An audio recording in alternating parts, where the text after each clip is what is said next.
Hello everyone, it's James from Keeping It Anime, and today we're talking episode 105 of Yu-Gi-Oh! Vrains. Now this episode contained some good character development, some pretty decent animation, good voice acting and music, and it progressed the story on nicely. So we start the episode off with the Kings of SOLtech and finding out that they're the major stockholders. So it's not just one person at the top, it's multiple people that are investors within the business itself. And they're afraid that after Queen's defeat, that it would crash SOLtech's stock market if the word got out to the general public. So basically they would lose faith within SOLtech, the public, and stop buying their stuff, and their shares will go down quite a lot. And from any business point of view, this would be a bad thing. So it's up to Akira to basically sort this out and find a way to resolve this mess. So how does he do it? He calls up all the good characters that we've had, plus Blood Shepherd.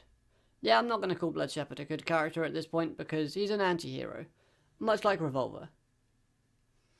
And we have basically Playmaker, Soulburner, Unnamed, which is Kusanagi, Blood Shepherd, Ghost Girl, Blue Maiden, and even Go arrives.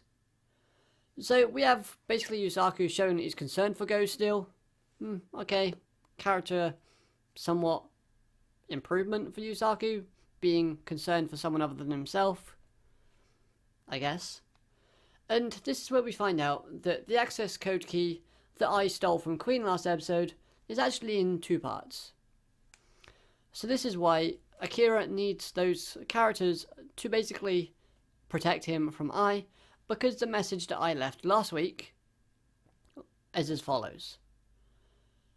Basically, he reveals who he is and states that Akira would be targeted and dealt with in 3 days' time. And if this was to happen and Akira were to fall and I were to get the access code key and have both parts, well, this would be a very bad thing, because not only could I basically control the Soltists and everything else by accessing the main computer of SOLtech, but SOLtech owns over 30% of the shares within the main network in the Yu-Gi-Oh! Universe. So you could do a lot of damage with this. Near enough on the scale that Bowman could do if he absorbed everybody. Okay, so after all the characters log out, we get this scene with Takeru, Soulburner. He basically says to Playmaker, Yusaku in the real world, that he was planning on going back home. However, he's not now because he now wants to talk to I and find out more about Flame, which obviously everyone who follows the theory about Soulburner betraying everybody later on is probably having a field day right now, because that can kind of go one or two ways. Soulburner talks to I and gets turned, or he talks to I and gets defeated because they talk within a duel. And I know which ones those theorists are going to go with. Honestly speaking, I don't think he's going to turn at all, but that's just my personal opinion. I wouldn't like to see it and it would just be wrong. The only way I would like it if it did happen is if he lost to, say, Blue Maiden or Go, because those two characters need a good win, or if they revised the whole Revolver versus Soulburner duel, because in this episode at the end, it's clear that there is still a bit of animosity between the two characters. Mostly one-sided because Soulburner doesn't like the idea of working with Revolver again. Also in this scene, it's nice to see a bit of emotional struggle from our main character. Yusaku is a character that doesn't really have much in terms of development so far. Like, he's had some good development within the last 10 episodes. And this is just adding to that. Because on the one side, he wants to trust I, and he does. But on the other hand, he can't condone I's actions. So he's torn between fighting against his friend and partner, or just sitting down and not doing anything. leaving it up to everybody else. So it's nice to see that emotional struggle from our not so motionless main character. Emotional main character, I should have said. Right, so then, after this, we go to Akira talking to Revolver.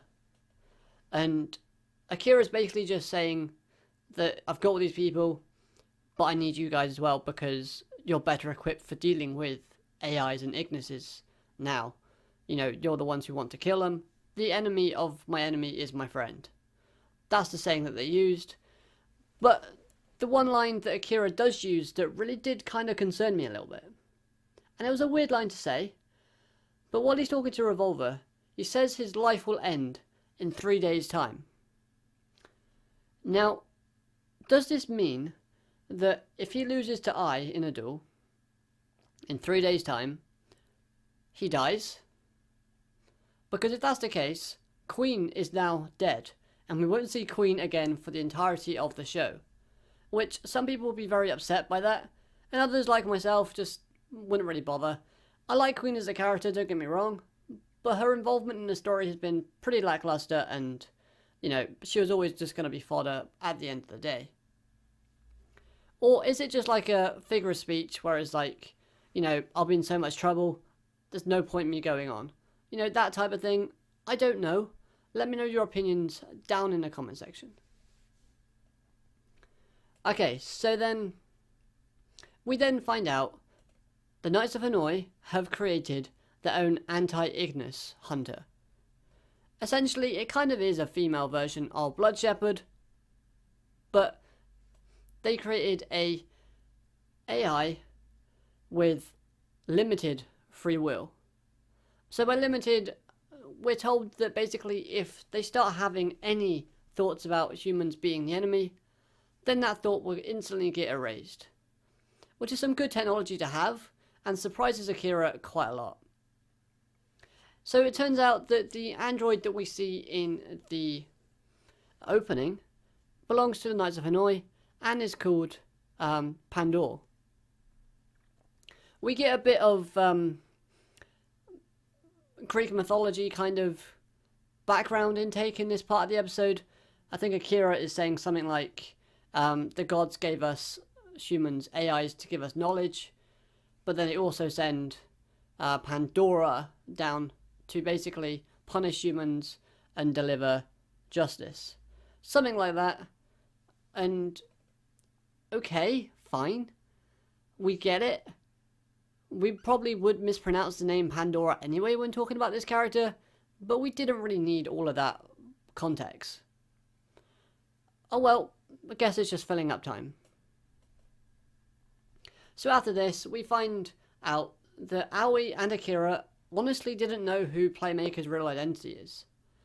But now they do. Because in this episode, that is all cleared up. Akira basically comes to the realization after he sees Kusanagi, and then sees Yusaku walking towards the hot dog truck. He makes that connection, and honestly, overall, this kind of reveal was a little bit lackluster. It was underwhelming, to say the least, because we all expected Aoi to kind of react differently than she did. But honestly, on the one hand, I would love a better reaction. But on the other hand, she's worried about her brother. And it's the fact that she's worried about her brother, but is also able to basically be concerned for Yusaku as well, that really does make a character that much more likable. So we see a bit more kind of development and showcasing of the development that she's had by the fact that she shows genuine concern for our main protagonist. And it's nice to see because, you know, she basically states herself that if Aqua or Akira had to be her opponent, she wouldn't be able to do it. So she can see where the struggle comes from when we're talking about Yusaku basically not wanting to fight against his partner and friend. So seeing this from Aoi as a character was really nice and kind of, yeah, it makes her character that little bit more approachable and showcases how far she's come as a character. So after this, we then have everyone meeting up again before Ai's arrival, and even the knights arrive.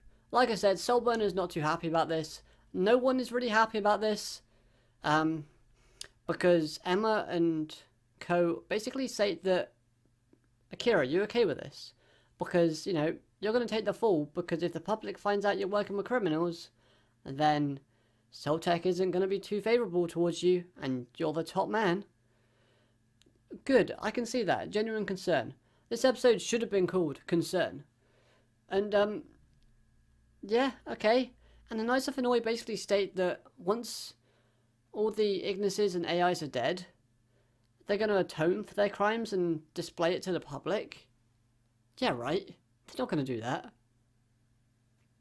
So, I don't know.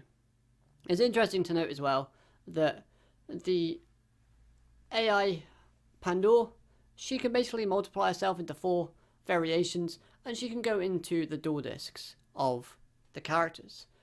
We see 3 of them go into Go's, Blue Maiden, and Ghost Girl. I think Akira does have one as well, so he's got the 4th. So it's interesting to see whether or not the whole "you've got an Ignis, you're invincible" thing comes into play. But it's also worth noting that while we're in this scene of everyone talking to each other and discussing about the knights arriving, PlayMaker's nowhere to be found. Neither is Kusanagi. Just when you think the episode's going to end with PlayMaker feeling sad and miserable and being left out, he shows up just in the nick of time, and this amazes and impresses Ai quite a lot, because Ai likes a big show. And the team-ups as well in this episode seem like they're going to be interesting, I suppose. So we've got, if I remember correctly, we've got Akira and Aoi staying in the middle. We've got Revolver at one end at the gate and Soulburn at the other end of the gate, because it's like a V sort of shape. And a diamond even. And we've also then got 2 teams, which is Emma,